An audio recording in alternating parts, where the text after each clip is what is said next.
The question is, at 518 degrees Celsius, the rate of decomposition of a sample of gaseous aldehyde, acetaldehyde, initially at a pressure of 363 torr was 1 torr per second when 5% has reacted and 0.5 torr per second when 33% has reacted. The order of the reaction is. So basically what we have to find the order. Okay, तो यहाँ पे पहले हम लोग equation लिख लेते हैं.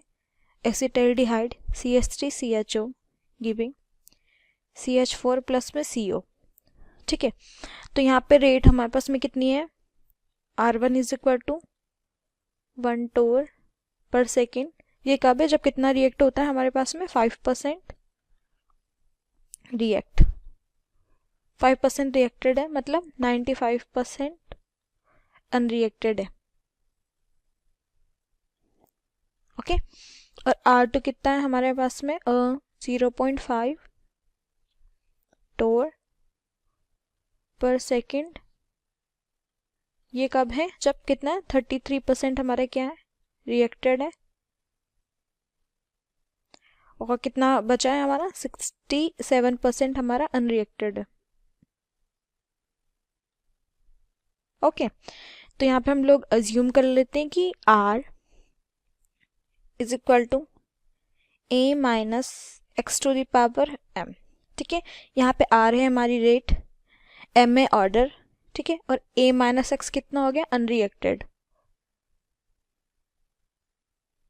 ठीक है, तो यहाँ पे जाएगा R1 is equal to A minus x1 to the power M by बाय A minus x2 to the power M by बाय R2. ठीक है, R1 बाय R2 का हम लोगों ने बेसिकली यहाँ पे रेशियो लिखा है.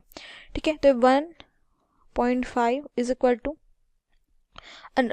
रिमेनिंग कितना है यहाँ पे अनरिएक्टेड 0.5 और इसका है 0.67 this to the power M. ठीक है, तो ये कितना हो जाएगा 2 is equal to 1.41 to the power M. ठीक है, तो ये कितना हो जाएगा 2 is equal to root to the power M. ठीक है, तो यहाँ पे M की वैल्यू कितनी आ गई 2. तो जो हमारा ऑर्डर होगा रिएक्शन का वो कितना हो जाएगा 2. सो B is our correct answer. Thank you. Two reactions R1 and R2 having identical pre-exponential factors. ठीक है, आपको दो रिएक्शन है R1 and R2 जिसकी प्री एक्सपोनेंशियल फैक्टर क्या सेम है. Activation energy of R1 exceeds that of R2 by 10 kilo joule per mole. ठीक है, जो R1 की एक्टिवेशन एनर्जी है वो R2 से 10 किलो जूल क्या है, ज़्यादा है. If K1 and K2 are rate constant for reaction R1 and R2 respectively. ठीक है, जो K1 है आपका रेट कांस्टेंट है आपका R1 का, और K2 जो आपका रेट कांस्टेंट है R2 का एट टेम्परेचर 300 केल्विन. ठीक है, कांस्टेंट टेम्परेचर पे. Okay, then L1 K2 by K1 is equals to. ठीक है, जो Ln K2 बाई K1 की वैल्यू क्या होगी, तो हमें पता है कि अरेनियस ने इक्वेशन दी थी आपकी K equals to A e की power minus E A by RT. ठीक है, ये अरेनियस ने इक्वेशन दी थी जहाँ पे E A की आपका एक्टिवेशन एनर्जी है, R आपका गैस कांस्टेंट है, T टेम्परेचर है. ओके, और ये आपका प्री एक्सपोनेंशियल फैक्टर या अरेनियस कांस्टेंट बोलते हैं इसको. ठीक है, मैं इसको इक्वेशन लिख सकता हूँ, अगर Ln K equals to Ln A minus E A by RT. ठीक है, ये होगी आपकी इक्वेशन. ठीक है, अब यहाँ पे दिया है उसने कि R1 और R2 दो रिएक्शन है और जिसकी क्या है प्री एक्सपोनेंशियल फैक्टर सेम है, मतलब A उसका क्या है सेम है. ओके, और जो एक्टिवेशन एनर्जी R1 की और R2 की अलग अलग दे रखी है. ठीक है, और उसने रिलेशन दे रखा है जो एक्टिवेशन एनर्जी R1 की है वो क्या है R2 से ज़्यादा है. ठीक है, मतलब अगर मैं एक्टिवेशन एनर्जी R1 की लिखूँ अगर EA1, ठीक है, तो ये हो जाएगा EA1 एक minus EA2 equals to 10 kilo joule per mole. ठीक है, ये दे रखा है. ओके, और इसकी K1 है R1 की. ठीक है, तो अगर मैं इस इक्वेशन को लिखूँ R1 के लिए, अगर मैं R1 रिएक्शन के लिए लिखूँगा अगर, ठीक है, तो लिख सकता हूँ मैं इसको Ln K1 equals to Ln A minus EA1 divide by RT, क्योंकि टेम्परेचर क्या है, टेम्परेचर सेम है हमारा. ठीक है, तो टेम्परेचर में कोई डिफरेंस नहीं हो रहा है. सिमिलरली अगर मैं लिखूँ अगर दूसरे रिएक्शन की R2 के लिए लिख सकता हूँ Ln K2 equals to Ln A minus EA2 divide by R2. ठीक है, अब मैं सेकेंड, ये मेरी सेकेंड इक्वेशन है और ये मेरी क्या है फर्स्ट इक्वेशन है.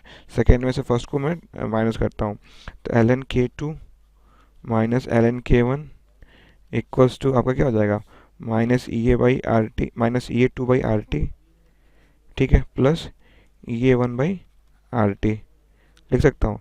फिर मैं इसको लिख सकता हूँ, आपका ये जो इक्वेशन होगा ये हो जाएगा आपका l n k two divide by k one, okay, equals to that is one by R T common, ये हो जाएगा आपका that is E A one minus E A two, ठीक है, E A one minus E A two, okay, और E A one minus E A two की value कितनी है, 10 किलो जूल पर मोल है, ठीक है, तो लिख देता हूँ मैं।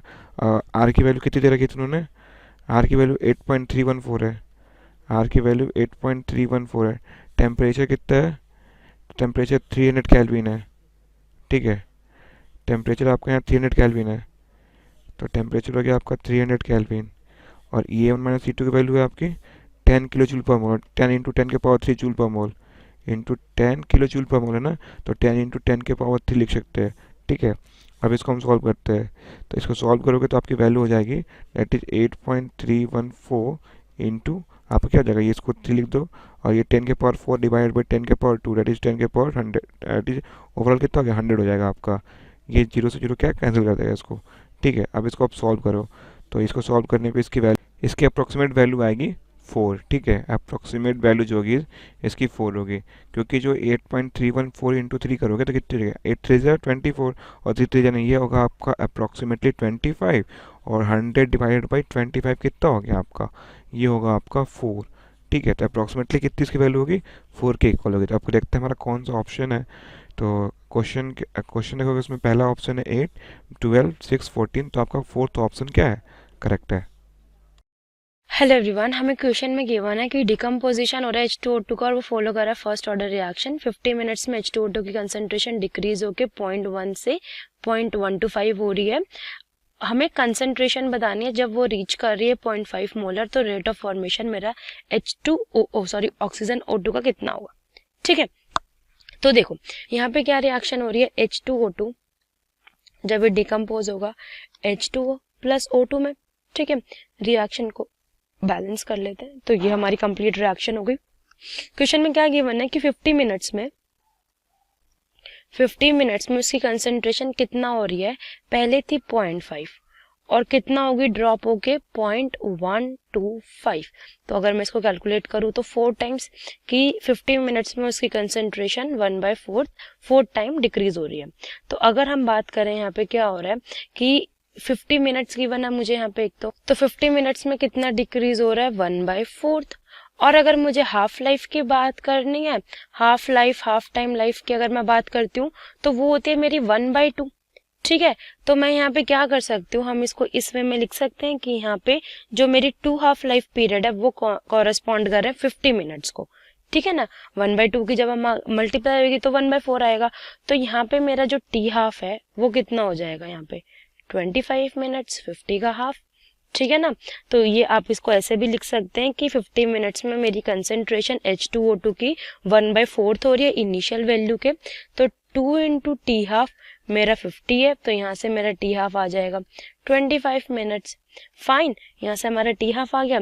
तो अगर मेरे को बात करनी है रेट कांस्टेंट की, डेट इज के, तो क्या होता है relation, K is equal to 0.693 upon T half, तो ये वैल्यू आ गई 0.693 डिवाइडेड बाय 25।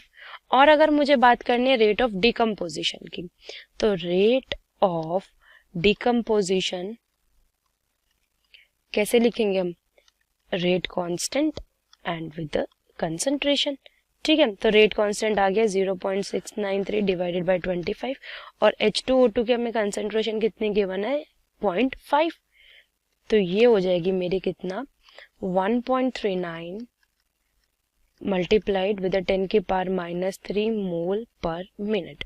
तो ये H2O2 की आई, और आप देख सकते हैं कि 2 H2O2 के मोल से मेरा क्या प्रोड्यूस हो रहा है 1 मोल ऑफ O2, तो मतलब हाफ प्रोड्यूस हो रहा है।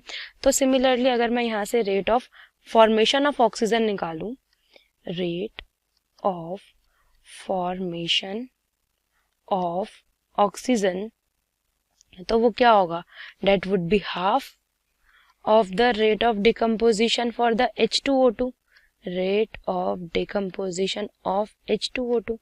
तो इसको अगर हम डिवाइड कर दें तो कितना हो जाएगी वैल्यू 1 बाई 2 इंटू 1.39 इंटू 10⁻³ तो ये वैल्यू हमारी सॉल्व करके कितनी हो जाती है 6.93 इंटू 10⁻⁴ मोल पर मिनट। और ये हमारा क्या है इस क्वेश्चन का फाइनल आंसर। और अगर ऑप्शंस में जाएं तो 6.93 इंटू 10⁻⁴ मोल पर मिनट कौन से पार्ट में गिवन है, ऑप्शन नंबर ए। तो ये हो गया हमारे इस क्वेश्चन का करेक्ट आंसर। Thank you.